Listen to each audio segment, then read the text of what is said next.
Bismillahirrahmanirrahim. Assalamualaikum warahmatullahi wabarakatuh. Jumpa lagi kita di channel Sumber Dakwah Official. Waduh, oke, ini Bung Kodari akhirnya comeback. Oke, langsung kita melihat videonya tanpa kita basa-basi. Let's go.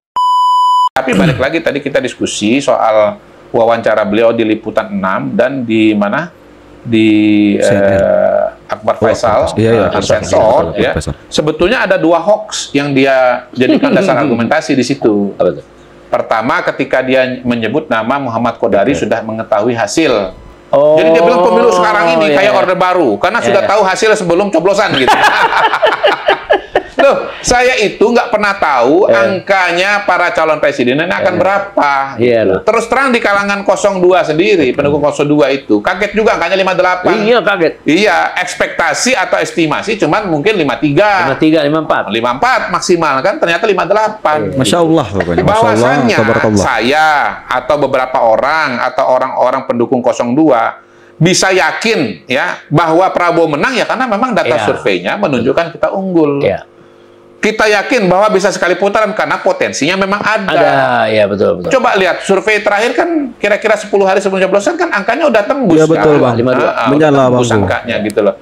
Loh, kalau angka surveinya ada, kenapa Anda kemudian mengatakan ini semua adalah sebuah rekayasa atau rekayasa? Ini kan ilmu pengetahuan saja. Yang notabene Anda sendiri sudah menggunakan ilmu pengetahuan itu berulang kali dalam kapasitas Anda sebagai Sekjen PDI Perjuangan. Baik pada Pilpres sebelumnya, 2019, ketika mendukung Pak Jokowi, ya kan? 2019 ketika mendukung Pak Jokowi lagi, maupun di pilkada di berbagai wilayah. Ketika mendukung Mas Ganjar tahun 2008, mendukung Mas Ganjar, 2013, mendukung yang lain-lain gitu loh. Kenapa sekarang tiba-tiba Anda sepertinya nggak percaya dengan hasil itu?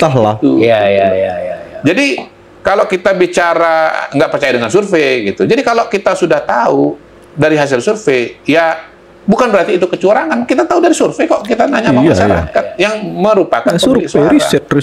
Nah, yang problem dari beliau itu adalah beliau mengatakan bahwa pidato atau ceramah saya di tim kampanye daerah 02 Jakarta itu adalah adalah mengetahui hasil akhir pemilu nasional untuk Ganjar. Salah. Pertama itu data DKI. Saya membacakan data hasil survei Pilpres di DKI. Bukan nasional, Bang, ya. Bukan nasional, itu salah kan udah kan? Ya, udah salah itu. Nah, survei yang saya bacakan pun itu juga survei lembaga lain yang bukan saya mengerjakan, namanya Polling Institute. Polling Institute. Yang kedua itu adalah pembacaan survei pada saat survei dilaksanakan. Data kira-kira bulan Desember. Bukan data bulan Februari.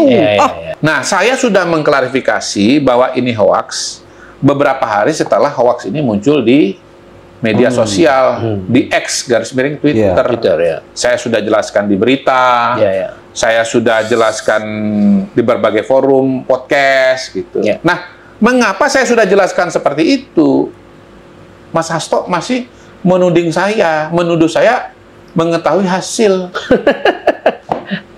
Nah, itu kan artinya Mas Hasto ini, Sekjen PDI Perjuangan 1 ini, makanan hari-harinya, menu utamanya namanya hoax. Ini beliau sangat mengerikan. Ini Bung Kodari yang bilang, guys. Salah satu pilar Republik, ya. Kemudian pelayan atau yang mendampingi Ibu Mega, tokoh besar kita, menyuplai Ibu Mega dan partainya sendiri dengan hoax. Dan menyampaikan ini kepada publik di saat menjelang pengumuman pemilu, Bang. Tolong dipikirkan dampaknya kepada masyarakat. Ini kan bisa menimbulkan keresahan. Gitu, Bang. Bisa mengganggu ketenangan yang sudah terjadi. Bikin gaduh. Mengganggu stabilitas politik. Loh, partai politik besar kok mengganggu stabilitas politik? Kan pasti nggak mau kan, Bang? Gitu. Nggak ingin itu. Iya, ini oknum ini, Bang. Oknum. Iya. Ini oknum.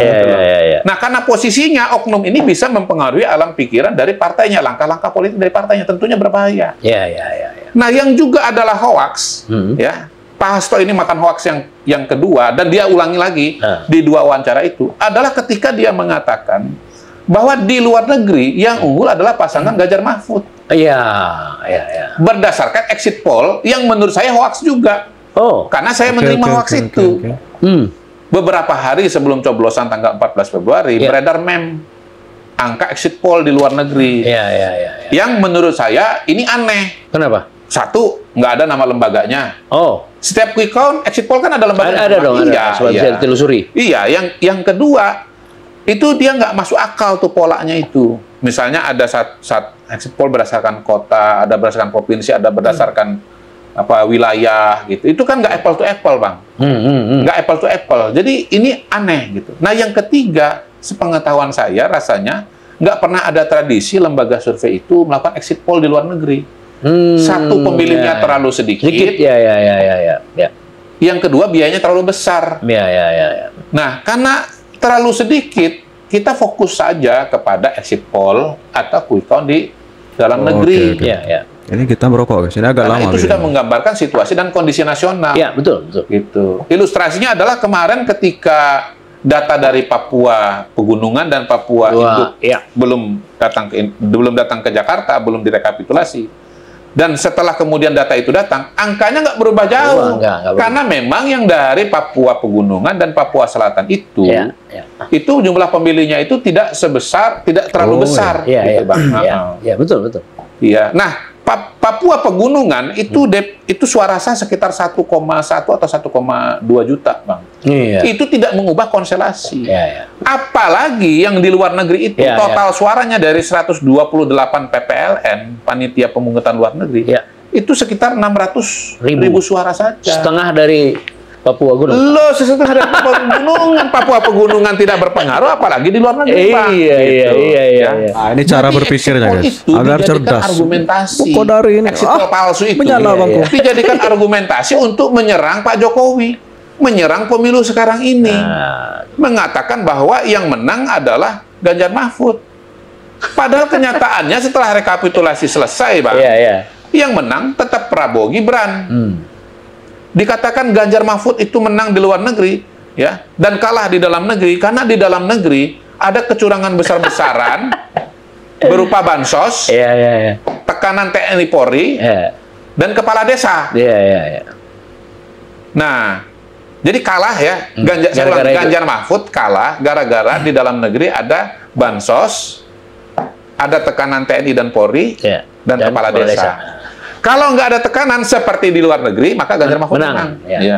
Kenyataannya yang menang Prabowo Gibran. Nah, itu dengan persentase total sekitar 63,7%.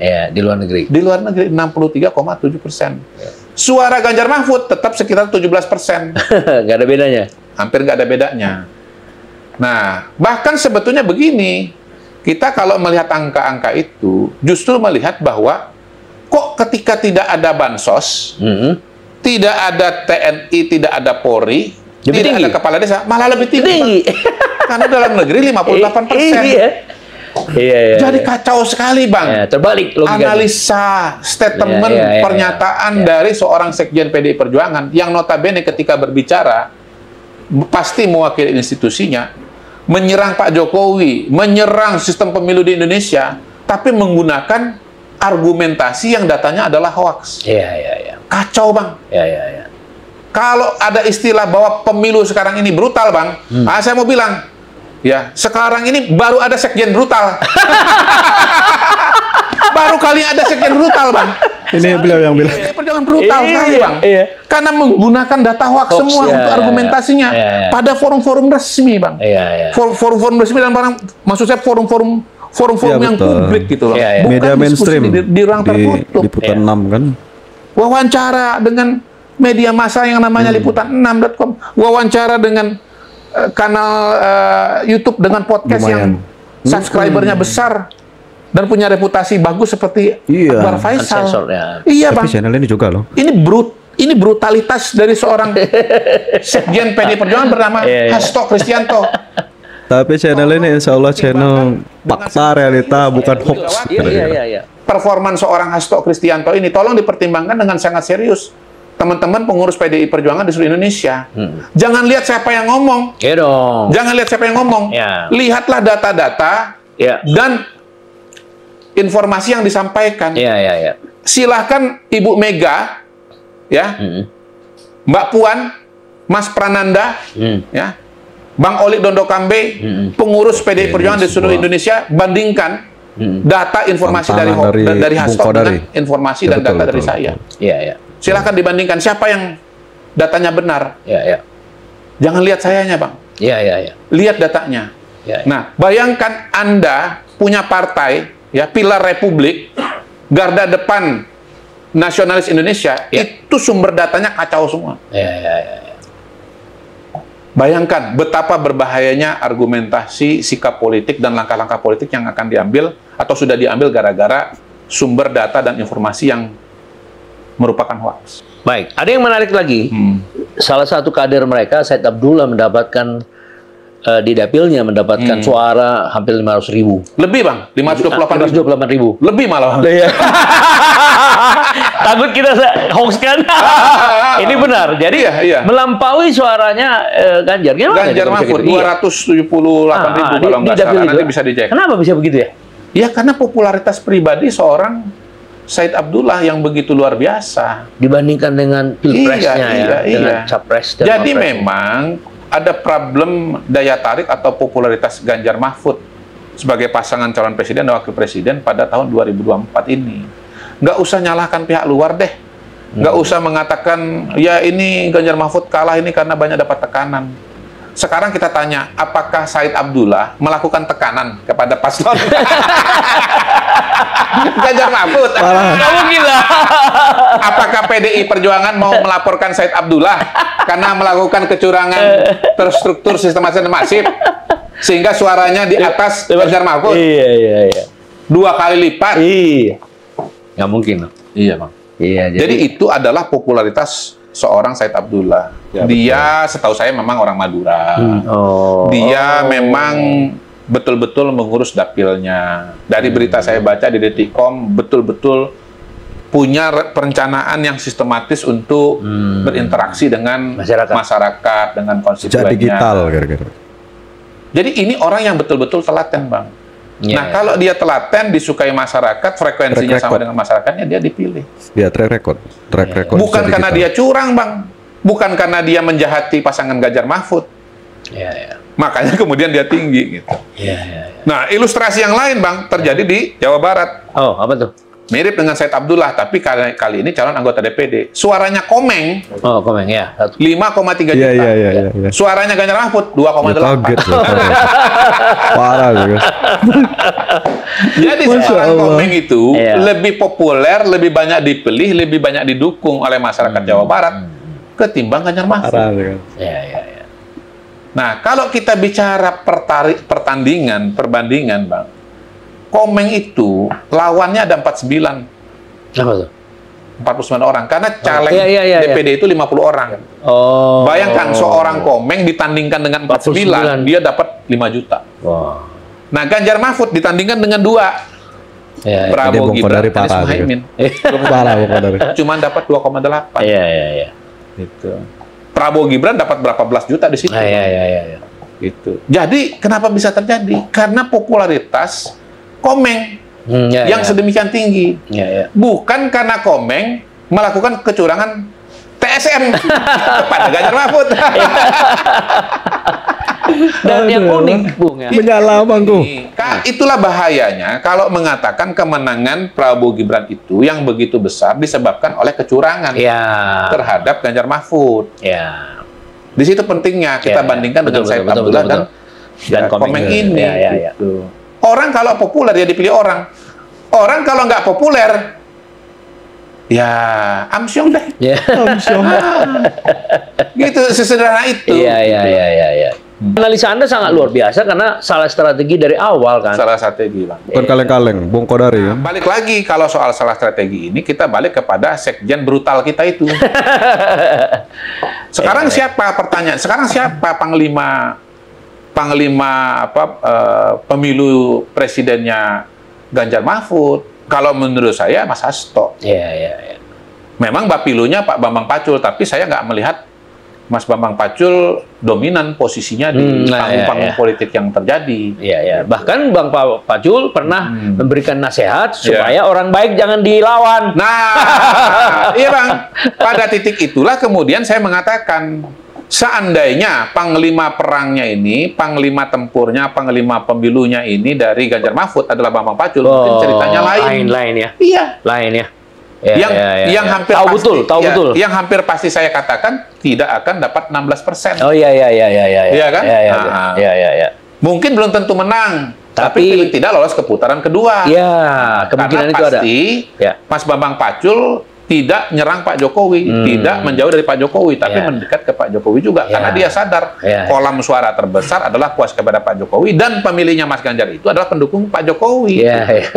Iya, paling nggak ada putaran kedua, jangan-jangan suaranya beda-beda tipis, 40%, 40%. Jadi artinya sebagai anggota parlemen, memang Bang Pacul ini memang tajam sekali ngeliatnya. Beliau itu mendasarkan diri kepada data dan rasional. Balik lagi. Ya. Data yang benar, mohon maaf, data yang benar. Kalau dasarnya data yang salah, apalagi tidak rasional, tidak mungkin analisis dan langkah politik kita itu akan benar. Nah, disitulah kemudian kita juga melihat peran Mbak Puan yang notabene menurut saya juga agak terbatas dalam Pilpres kali ini. Gitu. Entah karena dalam tanda kutip kompetisi capres dengan Mas Ganjar. Dulu kan calon presiden dari PDI Perjuangan itu kan ada dua wacananya. Ada Ganjar, ada Puan. Lalu diputuskan Ganjar. Apakah karena itu Mbak Puan itu kemudian perannya menjadi minimal dalam Pilpres 2006? Tetapi kalau saya lihat, ya Mbak Puan ini kan dekat dengan Mas Bambang Pacul ya. Ya harusnya alam pikiran Mbak Puan juga sama seperti Mas Bambang Pacul. Gitu. Karena kan yang memberikan input kepada Mbak Puan kan pasti Mas Bambang Pacul kan. Inputnya itu benar, berpikirnya rasional, keputusannya juga insya Allah akan rasional. Dan pernah pada satu pidato di Jawa Tengah, Ibu Puan mengatakan jangan memilih orang yang ganteng, terus yang medsosnya gini. Jadi enggak. Walaupun kompetisi tapi ada kemurnian cara berpikir dia dengan melihat 16. Berarti basis suaranya Ganjar itu sebenarnya nggak kuat kecuali Pak Jokowi. Itu maksud saya. Betul. Jadi luar biasa itu visinya. Betul. Kalau saya kan bahkan lebih jauh lagi. Saya mengatakan suara Mas Ganjar itu sesungguhnya suara Pak Jokowi. Itu saya pernah mengatakan. Di sini nggak ada yang begitu kecuali saya. Mas Ganjar itu dan orang-orang dekat Mas Ganjar nggak boleh terlalu percaya diri, menganggap itu suara dia. Itu suaranya Pak Jokowi sesungguhnya. Parah. Nah, dari parah. Ya, tapi ini kan sudah terjadi. Menurut saya kita harus belajar dari sekarang menuju ke masa depan. Dari hasil pemilu tadi malam, pemenang masih PDI. Untuk proyeksi kursi tentu harus kita tunggu finalnya seperti apa. Tapi dari hitung-hitungan yang saya dapat dari teman yang mau kita hitung, untuk sementara ini kayaknya PDI masih paling banyak kursinya. Artinya kalau tidak ada perubahan undang-undang susunan kedudukan, undang-undang MD3 maksud saya, mengenai MPR, DPR, dan DPD, ketua DPR RI itu nanti akan Puan Maharani. Bagus dong ya. Nah, menurut saya dengan dinamika yang terjadi sekarang ini, kalau kita melihat pernyataan dari Mas Hasto, ya menurut saya Mbak Puan harus berani ngambil peran yang lebih besar. Karena kita atau partai PDI Perjuangan harus mengambil saya arahnya kemana nih guys, rasional yang didasarkan kepada data-data yang akurat dan objektif, bukan didasarkan kepada hoax. Gitu. Karena kalau PDI Perjuangan salah mengambil langkah, yang rugi itu orang banyak. Yang rugi itu adalah bangsa dan negara ini. Karena PDI Perjuangan partai besar yang semua langkah, kebijakan, dan keputusannya dan pernyataannya itu punya pengaruh yang luas sekali di masyarakat. Apakah dampaknya positif atau negatif bagi masyarakat, itu harus menjadi pertimbangan dan pertanggungjawaban dari PDI Perjuangan. Kalau menurut saya, kalau di PDI Perjuangan itu pasti bukan Pak Jokowi ya. Pada hari ini saya lihat itu tetap Ibu Mega dalam beberapa waktu ke depan. Tetapi kalau buat saya, PDI Perjuangan ini tahun 2024 ini harus jadi evaluasi total, bukan cuma keluar tapi ke dalam. Ya, Mas Hasto ini kan evaluasinya keluar terus. Sistem pemilu ini salah, ini kecurangan, ini keluarga Pak Jokowi gitu. Tapi sebetulnya harus ke dalam menurut saya. Ke dalam itu sebetulnya mekanisme pengambilan keputusan ada benar nggak? Tokoh-tokoh pentingnya, tokoh-tokoh terasnya ini berpikir rasional atau tidak?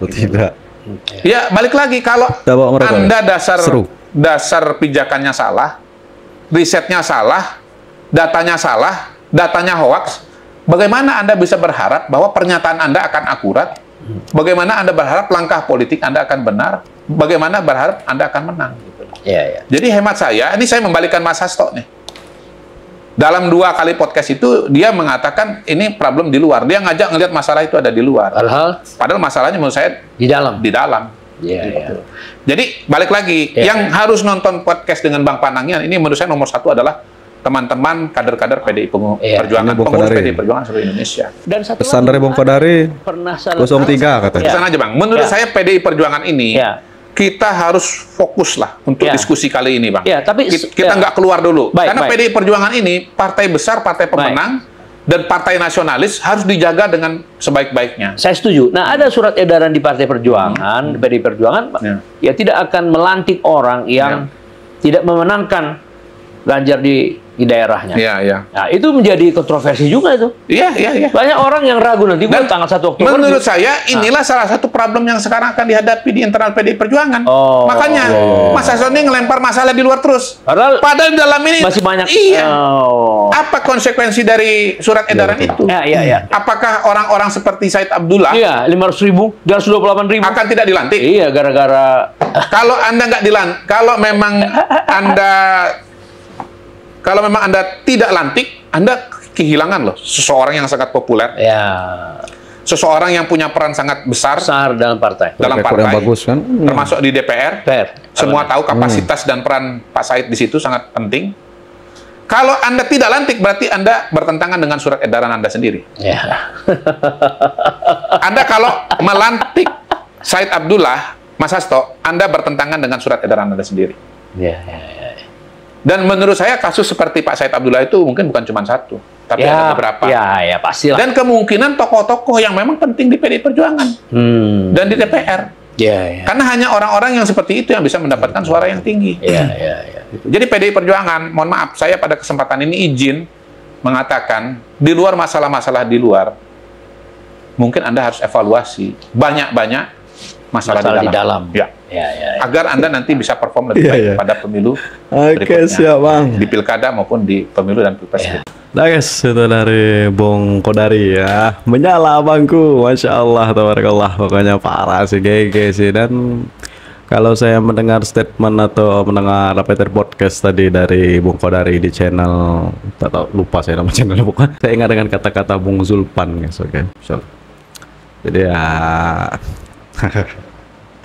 pokoknya dah, nilai kalian sendiri, simpulkan kalian sendiri di kolom komentar. Saya akhiri dan tetap ingat pesan saya, tetap jaga persatuan Indonesia, jangan mau terpecah belah, apalagi kata Bung Kodari, jangan mau termakan isu hoax yang menyesatkan. Saya akhiri, wabillahi taufiq wal hidayah. Wassalamualaikum warahmatullahi wabarakatuh.